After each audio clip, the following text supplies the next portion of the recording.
I was working on the Space Marine, and I thought it would be a good opportunity to explain the way that I start an image. So that's really the hardest part. Rendering stuff is one thing, but figuring out what the heck you're doing, that's the tricky part. So with this image, basically I started out with this sketch. I want an ultramarine in a room with a power sword standing on a pile of tyrannid goo, right? Maybe there's some collapsing buildings around. I'm not real sure yet. Could be like kind of a cave situation too, but I'm thinking more of like buildings, like, yeah, some sort of architecture that's kind of crumbling. So the first thing I'm going to do is, on top of this, is I'm going to make this study. Now, this was black and white and then color after that. And now this looks like trash, but when it's this small on your screen, you get an idea of what the final image could look like, right? We have a good value structure. We're figuring out which areas are going to be dark against light, how we're going to make the silhouette stand out, and then kind of a general color palette. This isn't anything that has to be like adhered to the whole way, but it's a really good way to start. And when I'm doing this, I'm literally drawing it this big. Right now I'm on a 12.9-inch iPad, so this is, I don't know, smaller than a credit card still at this point. And I'm going to go in here, fill all this in. That's what I'm not going to really zoom in when I'm doing this either. Okay, so that's my step one. After I like this and I feel like this is something that I want to continue working on, then I will start making line art. Now, I don't like to spend a lot of time on lines because I'm going to paint the whole thing anyway. And for me to sit there and make clean lines is a waste of time.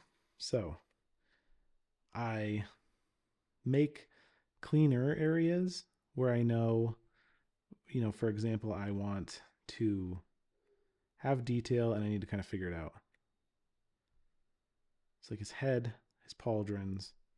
I still don't even know. Like, I should probably figure out, like, some of the extra details that are going to be around here and um, kind of the ornamentation that's going to be on this dude. But I didn't go quite that far, which is okay.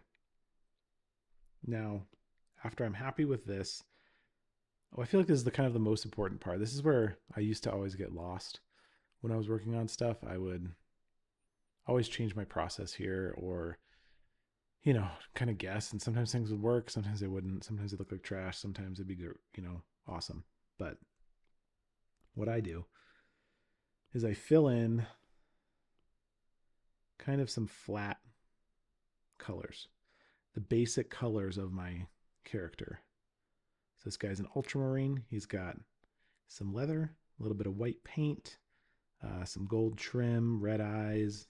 This sword's going to be glowing, right? And I'm just kind of knocking in, not like the brightness of those colors, but the chroma, the the saturation, right? And on top of this, the first thing I'm going to add is a shadow layer.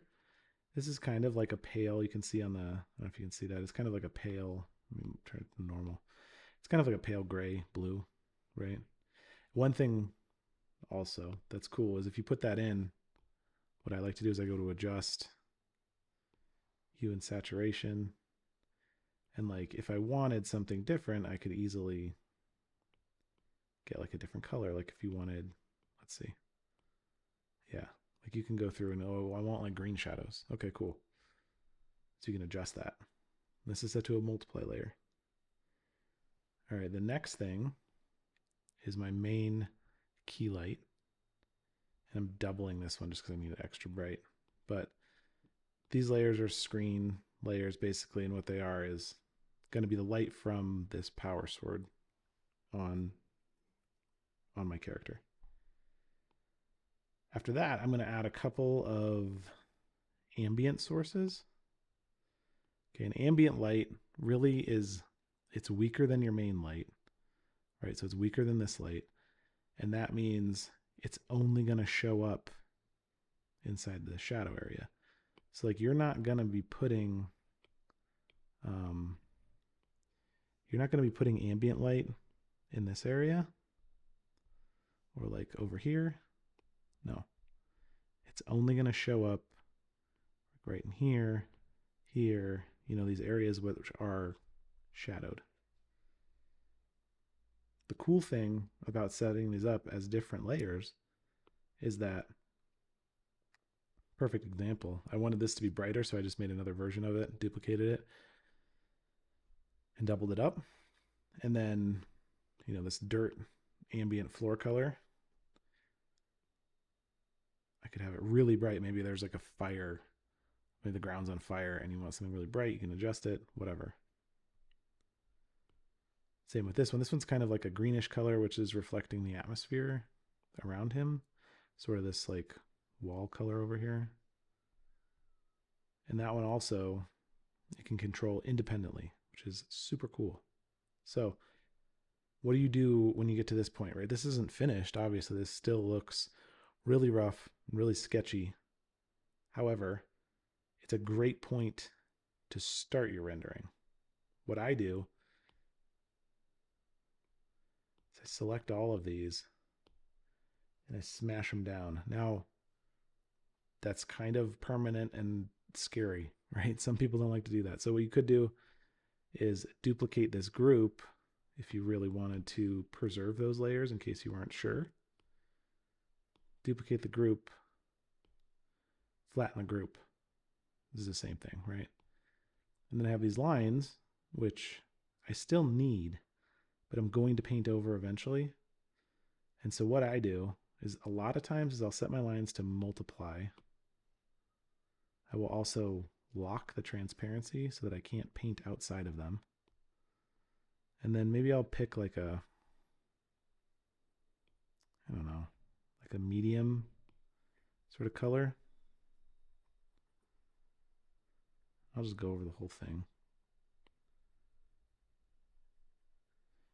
And then I can go in and adjust with the hue and saturation again.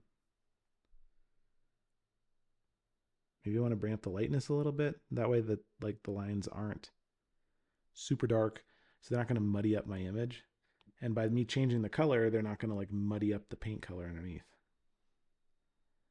Okay, so let's say we're happy with that. If you don't want to delete your lines, duplicate them and now merge them with the color layer below. And we have our dude all by himself. Okay. There's like, the sketch underneath still from the background, but that's okay because we're going to paint through all that. And, when we come back in here to paint, let's say we have a new layer. Let's put them under here actually. I can grab that background color and, paint through it like so. And this makes it really fast because now I don't have to worry about painting around my main character. I can, do a lot of experimentation, do like whatever colors I want underneath to kind of bring him out and figure it out and help that silhouette pop later. And I won't waste any time. So after I get this set, like I said, this is still not even close to finished, but it's a good place for me to start. So I can go through and I can just color pick from my own painting at this point, right? I can just quickly start rendering these things. I'm like, oh, this is too bright right here. So kind of maybe just pick like some of this golden color, mix it in. Oh, I also like to set this to a pigment layer because the way they blend in Art Studio Pro is really important. It blends like an actual pigment and not like a digital paint. So it's kind of hard to describe, but if you were to mix, let's say, what are two colors here that'll blend well? Let's pick like a blue and yellow. Right, in a digital painting, most of the time, these are going to make like a mud color. But with pigment blending, which is rad, you get green, right? Just like if you were mixing real wet paint.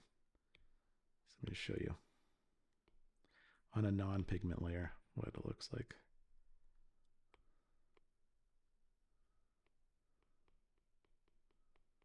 See the difference? You just get kind of like a muted gray color.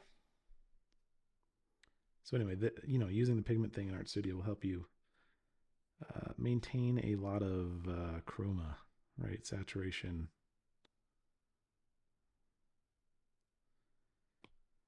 So let's see, as I was saying, just kind of coming back in here, picking some colors that I like, and then starting to quickly refine some of these shapes. And I'm just, I'm painting with like a wet paint right now, and I am fully blasting over all this line art, doing the things that I, just to kind of break all this up and clean it up. And this wet paint, the way I paint is like really, if I push a little bit hard, I get like a super crispy edge. And then if I paint lightly, I get some soft blending in there. So I can just really quickly, and I've also got the new iPad, with the tilt function here, which is sick because I like to cut in. So I'm turning my my pencil constantly, cutting in, getting like a fat section. You want a couple skinny sections, boom, and then fat to fill it out, just like that. So anyway, that's about it. That's about all I wanted to share with that. If y'all are interested, I'm gonna maybe try to start like uploading some more stuff like this. I kind of want to, I don't know, like make like more of a, I guess a vlog or just simple thoughts about art instead of like these huge videos talking about the whole painting. But maybe I'll upload this too once it, hopefully it turns out. And if I like it, I can share it with y'all. So yeah, thanks for following along. Take it easy.